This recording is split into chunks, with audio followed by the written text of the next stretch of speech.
പ്രിയപ്പെട്ടവരെ, വിശ്വാസിയുടെ ദിനരാത്രങ്ങൾ അള്ളാഹുവിൻ്റെ കോടതിയിൽ നമുക്ക് രക്ഷപ്പെടണമെങ്കിൽ എങ്ങനെയൊക്കെ വിനിയോഗിക്കണമെന്നതാണ് നമ്മുടെ ചർച്ച.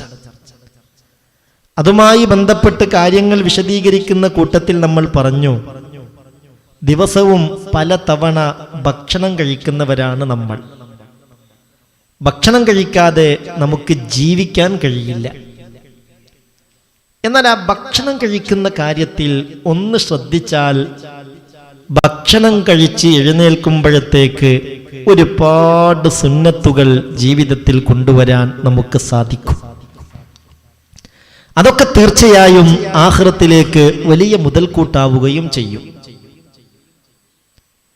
ദിവസവും 3, 4, 5 തവണ ഭക്ഷണം കഴിക്കാനായി, വെള്ളം കുടിക്കാനായി, ചായ കുടിക്കാനായി ഇരിക്കുന്നവരല്ലേ നമ്മളൊക്കെ? ഒന്ന് ഭക്ഷണം കഴിക്കാൻ ഇരുന്ന് ഭക്ഷണം കഴിച്ച് എഴുന്നേറ്റ് ആ കാര്യത്തിൽ നിന്ന് നമ്മൾ പിന്മാറുമ്പോഴത്തേക്ക് ഒരുപാട് സുന്നത്തുകൾ നമുക്ക് ജീവിതത്തിൽ പകർത്താൻ കഴിയും. നമ്മളോട് പറഞ്ഞത് മുത്തുനബിയെ മുറുകെ പിടിക്കാനാണ്.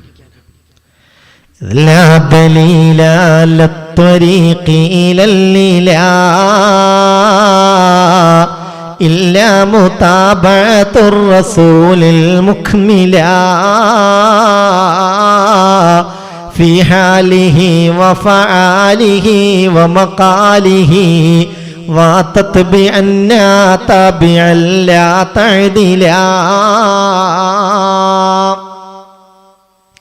എല്ലാത്തിലും പിൻപറ്റേണ്ടത് മഹാനായ അഷ്റഫുൽ വറാ നബി മുഹമ്മദ് മുസ്തഫ സല്ലല്ലാഹു അലൈഹി വസല്ലമ തങ്ങളെയാണ് നമ്മുടെ റോൾ മോഡലായി മുത്തുനബി മാറണം. ഹബീബായ നബി എങ്ങനെ കുടിച്ചു, ഹബീബായ നബി എങ്ങനെ കഴിച്ചു, ഹബീബായ നബിക്ക് ഭക്ഷണത്തോടുള്ള നിലപാടെന്തായിരുന്നു, ഇതേക്കുറിച്ചറിഞ്ഞ് അതേക്കുറിച്ച് ആലോചിച്ച് ആ നിലയിൽ ഇൻഷാ അല്ലാഹ് നമ്മളത് ക്രമപ്പെടുത്തണം. അല്ലാഹു തൗഫീഖ് നൽകട്ടെ. നമ്മൾ പറഞ്ഞു, ഒന്നാമതായി ഭക്ഷണം കഴിക്കുന്നത് എന്തിന് എന്ന് ചിന്തിക്കണം. ഇത് ഇബാദത്താക്കി മാറ്റാൻ കഴിയണ്ടേ? എന്തിനാ ഭക്ഷണം കഴിക്കുന്നത്? എന്താ നീയത്ത്? കേവലം എൻ്റെ തടിക്കൊരു ആഫിയത്ത് ഉണ്ടാവുക, എനർജി ഉണ്ടാവുക, ഇങ്ങനെ ഒരു ലക്ഷ്യമാണെങ്കിൽ അത് നമുക്ക് ഇബാദത്താക്കി മാറ്റാൻ പ്രയാസമാവും. പിന്നെയോ, നമ്മളെ അള്ളാഹു പടച്ചത് എന്തിനെന്ന് ചിന്തിക്കുക. ആ കാര്യം നടക്കണമെങ്കിൽ ഭക്ഷണം കഴിക്കണം. എന്നാൽ ആ ഭക്ഷണം കഴിക്കൽ ഇബാദത്തായി.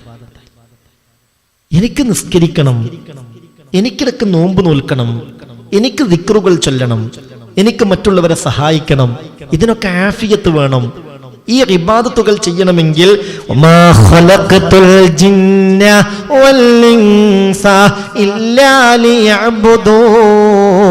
മനുഷ്യരെ അല്ലാഹു പടച്ചത് ഇബാദത്തിനാണ്. ഇബാദത്തിന് വേണ്ടി പടച്ച മനുഷ്യരെ അതിന് കഴിയണമെങ്കിൽ ഭക്ഷണം അനിവാര്യമല്ലേ? അതുകൊണ്ട് നിനക്ക് ഇബാദത്ത് ചെയ്യാനായി ആരോഗ്യമുണ്ടാകാൻ ഞാനിതാ ഭക്ഷണം കഴിക്കുന്നു. ഞാനൊരു കാര്യം ചോദിക്കട്ടെ, അങ്ങനെ ഒരു നിയ്യത്തോടു കൂടെയാണോ നമ്മൾ ഭക്ഷണം കഴിക്കാറ്? ആണോ? നമ്മൾ അള്ളാഹിനോട് കൈകെട്ടിയിട്ട് ഓരോന്ന് നമസ്കാരം 4 റക്അത്ത് അല്ലാഹു തആലക്ക് വേണ്ടി ഖിബ്ലക്ക് വേണ്ടിയിട്ട് അതായി ഞാൻ നിസ്കരിക്കുന്നു. അല്ലാഹു അക്ബർ പറയുന്ന വർത്താനം എന്താ? വജ്ജഹ്തു വജ്ഹിയ ലില്ലദീ ഫതറസ് സമാവാതി വൽ അർദ് ഹനീഫൻ മുസ്ലിമൻ വമാ അന മിനൽ മുശ്രിക്കീൻ ഇന്ന സ്വലാത്തി വനുസുകി വമഹ്യായ വമമാതി ലില്ലാഹി റബ്ബിൽ ആലമീൻ. എൻ്റെ എല്ലാം അല്ലാഹ്ക്കാണ്. ജീവിതവും മരണവും ചലനവും നിശ്ചലനവും ഒക്കെ അല്ലാഹ്ക്ക് വേണ്ടിയാണ്. എല്ലാം അള്ളാഹുവിന് വേണ്ടിയാവണം. അപ്പോൾ ഈ ഭക്ഷണം കഴിക്കുന്നത് അള്ളാഹ്ക്ക് വേണ്ടിയാണ്.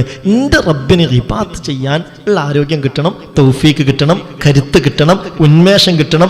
അതിനു വേണ്ടി ഞാൻ ഭക്ഷണം കഴിക്കുന്നു. ആ ഭക്ഷണം കഴിക്കൽ പോലും ഇബാദത്തായി മാറൂലേ? അള്ളാഹു തൗഫീക്ക് തരട്ടെ, അള്ളാഹു തൗഫീക്ക് നൽകട്ടെ. അതിൻ്റെ സുന്നത്തുകൾ നമ്മൾ പറഞ്ഞു. ശ്രദ്ധിക്കേണ്ട കാര്യങ്ങൾ: ഒന്ന്, കഴിക്കുന്ന ഭക്ഷണം ഹലാലാണെന്ന് ഉറപ്പുവരുത്തണം. 1 റുപ്യ പോലും നമ്മുടെ സമ്പാദ്യത്തിൽ ഹറാമ് കലരരുത് കേട്ടോ. ഹറാമ് കലർന്നാൽ തുർഫഉൽ ബറക്ക, ബറക്കത്ത് ഉയർത്തപ്പെടും. പിന്നെ ഖൈറുണ്ടാവില്ല. എത്രത്തോളം മഹാന്മാരായ ഉലമാക്കൾ രേഖപ്പെടുത്തിയിട്ടുണ്ട്. ഒരു ബാപ്പ ഹറാമായ സമ്പാദ്യമുണ്ടാക്കി അതാണ് തൻ്റെ ഭാര്യക്കും തൻ്റെ മക്കൾക്കും നൽകുന്നതെങ്കിൽ ആ മക്കളിൽ അംഗവൈകല്യമുണ്ടാകുമെന്ന് വരെ മഹാന്മാരായ ഉലമാക്കൾ രേഖപ്പെടുത്തിയിട്ടുണ്ട്. ഏതെങ്കിലും തരത്തിലുള്ള അംഗവൈകല്യങ്ങൾക്കത് കാരണമാകും. അംഗവൈകല്യമുള്ളവരൊക്കെ ബാപ്പാര് ഹറാം കലർന്ന ഭക്ഷണം കൊടുത്തത് കൊണ്ടാണ് നല്ലട്ടോ ഈ പറയുന്നത്. മക്കൾക്കോ മക്കളുടെ മക്കൾക്കോ ചില കേടുകൾ കുഴപ്പങ്ങളൊക്കെ ഉണ്ടായിട്ടുണ്ടെങ്കിൽ അതിൻ്റെ കാരണം ബാപ്പാര് ഹറാമ് സമ്പാദിച്ചത് കൊണ്ടാണ് നല്ല ഈ പറയുന്നത്. എന്നാൽ ഹറാമ് സമ്പാദിച്ച ഹറാമ് കലർന്ന ഭക്ഷണമാണ് മക്കൾക്ക് പേരക്കുട്ടികൾക്കൊക്കെ കൊടുത്തതെങ്കിൽ ഏതെങ്കിലും തരത്തിലുള്ള ഒരു അടയാളം അംഗവൈകല്യം അവരിൽ കാണാനേറെ സാധ്യതയുണ്ടെന്ന് മഹാന്മാരായ ഉലമാക്കൾ രേഖപ്പെടുത്തിയിട്ടുണ്ട്. അള്ളാഹു കാത്തിരക്ഷിക്കട്ടെ. ദുനിയാവിലും ആഖിറത്തിലും അതുകൊണ്ട് കുഴങ്ങുന്നർത്ഥം. അപ്പൊ ഭക്ഷണം ഹലാലാവണം. പിന്നെയോ വലത് കൈ കൊണ്ടാണ് ഭക്ഷണം കഴിക്കേണ്ടത്. വെള്ളം കുടിയും അങ്ങനെയാവണം. ലാ യഅകുലന്ന അഹദുകും ബിശിമാലിഹി വലാ യശ്റബന്ന ബിഹാ. നിങ്ങളിൽ ഒരാളും ഇടത് കൈ കൊണ്ട് ഭക്ഷണം കഴിക്കരുത്, വെള്ളം കുടിക്കാനും പാടില്ല. ശ്രദ്ധിക്കണം, സുന്നത്തുകൾക്ക് പരിഗണന കൊടുക്കണം. എന്തേ കാര്യം?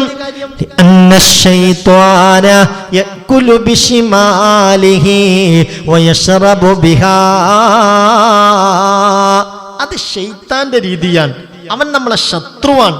ആ ശത്രുവിനെ തൃപ്തിപ്പെടുത്തുന്ന യാതൊരു പണിയും നമ്മൾ ചെയ്യാൻ പാടില്ല. അള്ളാഹു പൂർണ്ണമായും നമുക്ക് രക്ഷ നൽകട്ടെ. അപ്പൊ വലത് കൈ കൊണ്ട് തന്നെ കഴിക്കണം, കുടിക്കണം. പിന്നെയോ തുടങ്ങുമ്പോൾ ബിസ്മി ചൊല്ലണം. മനസ്സറിഞ്ഞ് ഇലാഹായ റബ്ബിലേക്ക് ഏൽപ്പിക്കുകയാണെന്ന നീയത്തോടെ ആ ഭക്ഷണത്തിന്റെ തുടക്കത്തിൽ ബിസ്മി ചൊല്ലിയാൽ അതിൽ വലിയ ബറക്കത്തുണ്ടാകുമെന്നും ഏതെങ്കിലും തരത്തിലുള്ള കേടുകൾ ആ ഭക്ഷണത്തിനുണ്ടെങ്കിൽ ആ കേട് തീർന്നു കിട്ടാനത് കാരണമാകുമെന്നും മഹാന്മാരായ ഉലമാക്കൾ രേഖപ്പെടുത്തിയിട്ടുണ്ട്. അങ്ങനെയാണ്. അതൊക്കെ മനസ്സറിഞ്ഞിട്ട് വേണം. എന്തോ ആലോചിച്ച് ഏതോ നിലയ്ക്ക് ബിസ്മില്ലാഹിർ റഹ്മാനിർ റഹീം എന്ന് പറഞ്ഞത് കൊണ്ട് മാത്രമായില്ല. ഇതെൻ്റെ റബ്ബിൻ്റെ നാമത്തിൽ കാര്യങ്ങളൊക്കെ എൻ്റെ റബ്ബിലേക്ക് ഞാൻ ഏൽപ്പിച്ചിട്ട് ഇതാ റബ്ബിൻ്റെ പേരിൽ ഞാൻ ആരംഭിക്കുന്നു എന്ന നിലയിലാണ് ബിസ്മി ചൊല്ലുന്നതെങ്കിൽ ബിസ്മി ഭയങ്കര പരിഹാരമാണ്. ബിസ്മി കൊണ്ട് തുറക്കാത്ത പൂട്ടുകളില്ല. മുഅ്മിനേ ശ്രദ്ധിക്ക മുഅ്മിനേ, കേവലം നമ്മുടെ സമുദായത്തിനു മാത്രമല്ല ബിസ്മിയുള്ളത്. മഹാനായ ഹബീബായ മുഹമ്മദ് മുസ്തഫ സല്ലല്ലാഹു അലൈഹി വസല്ലമ തങ്ങൾക്ക് മാത്രമാണ് വിശുദ്ധ ഖുർആൻ അല്ലാഹു ഇറക്കിയത്. കഴിഞ്ഞു പോയ പ്രവാചകരിൽ ഒരാൾക്കും അല്ലാഹു ബിസ്മി നൽകിയിട്ട് വിശുദ്ധ ഖുർആൻ നൽകിയിട്ടില്ല. എന്നാൽ ബിസ്മി അങ്ങനെയല്ല. ആദം നബിക്ക്, നൂഹ് നബിക്ക്, ഇബ്രാഹിം നബിക്ക്, മൂസാ നബിക്ക്, ഈസാ നബിക്ക് തുടങ്ങിയ അനേകം പ്രവാചകർക്ക് അല്ലാഹു ബിസ്മിയെ നൽകിയിട്ടുണ്ട്. അതിൻ്റെ ബറക്കത്ത് കൊണ്ട് അല്ലാഹു അവർക്ക് രക്ഷ നൽകുകയും ചെയ്തുവെന്ന് ഖാല റസൂലുള്ളാഹി സ്വല്ലല്ലാഹു അലൈഹി വസല്ലം. പക്ഷെ അതൊക്കെ പിന്നാണ്ട് ഫലിക്കണമെങ്കിൽ എന്ത് വേണമെന്നറിയോ? ആ നിലക്ക് നമ്മളെ കൽബ് ഇതുമായിട്ടാണ്ട് ബന്ധം ഉണ്ടാവണം. അങ്ങനെ ഇതിനങ്ങ് ലയിക്കണം നമ്മൾ. പ്രവാചകന്മാർക്കൊക്കെ ബിസ്മി കൊണ്ട് അത്ഭുതങ്ങൾ ഉണ്ടാക്കാൻ കഴിഞ്ഞിട്ടുണ്ട്. മഹാനായ യൂസുഫ് നബി അലൈഹിസ്സലാത്തു വസ്സലാം, പൊന്നാര മനുഷ്യന്മാരെ ഞങ്ങൾ ഉറങ്ങല്ലേ ഒന്ന് അലൈഹിസ്സലാം എന്ന് പറയും. വിശുദ്ധ ഖുർആനിൽ യൂസുഫ് നബിയുടെ പേരിൽ ഒരു സൂറത്തുണ്ട്. ആ സൂറത്തിൽ യൂസുഫ് നബിയുടെ ചരിത്രമല്ലാതെ ഒന്നുമില്ല. നഹ്നു നഖുസ്സു അലൈക അഹ്സനൽ ഖസസി, കഥകളെ കൂട്ടത്തിൽ ഏറ്റവും നല്ല കഥ ഞാൻ നിനക്ക് പറഞ്ഞു തരാമെന്ന് പറഞ്ഞിട്ടാ ഈ സൂറത്തിന്റെ ആരംഭം തന്നെ.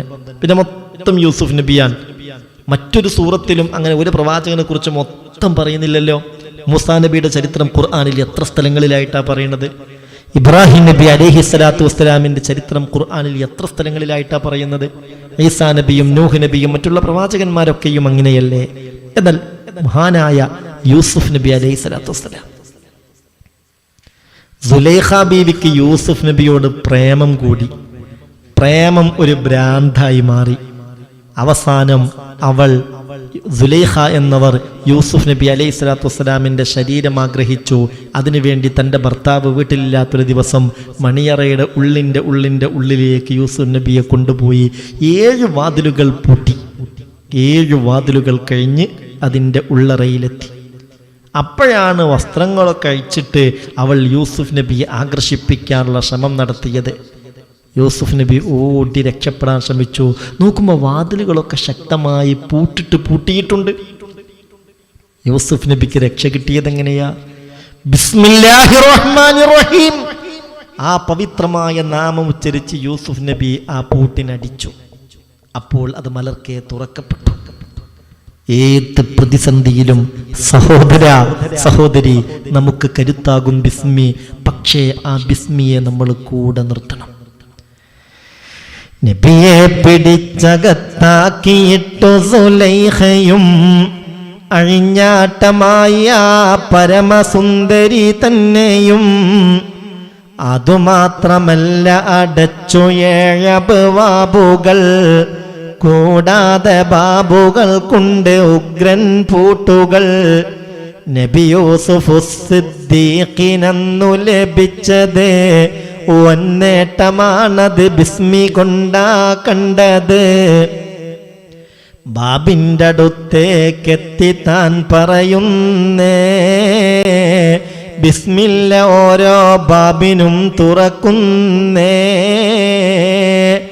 അടച്ചിട്ട ഏതൊന്നും തുറക്കാനിതു മതി, അതുകൊണ്ട് തന്നെ വായി തുറന്നാൽ ഭാഗതി.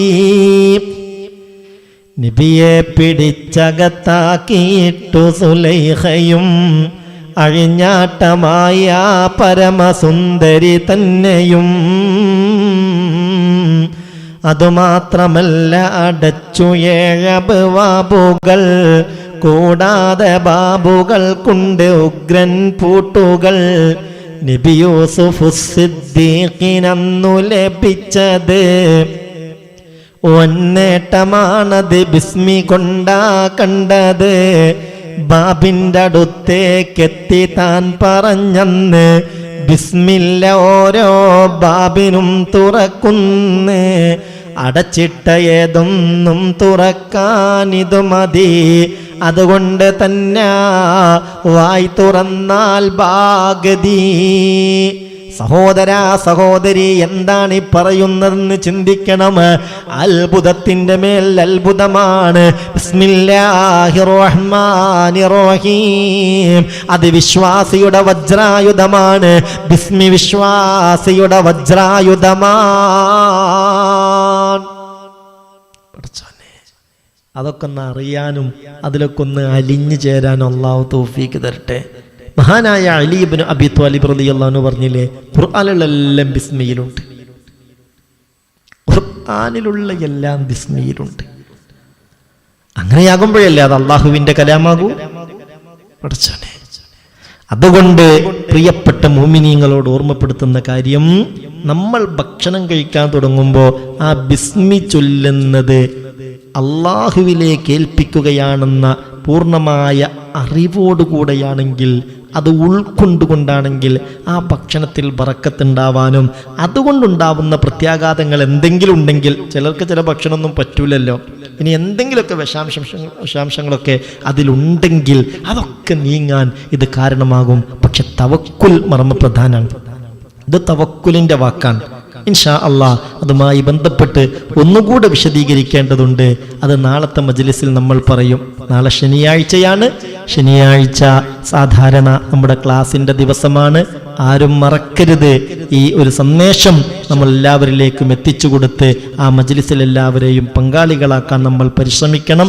നാളത്തെ മജ്ലിസിലേക്ക് വരുമ്പോഴത്തേക്ക് നമ്മൾ ചെയ്യേണ്ട കാര്യം 111 തവണ ബിസ്മില്ലാഹിർ റഹ്മാനിർ റഹീം എന്ന വചനം ഉച്ചരിച്ചു വരലാണ്.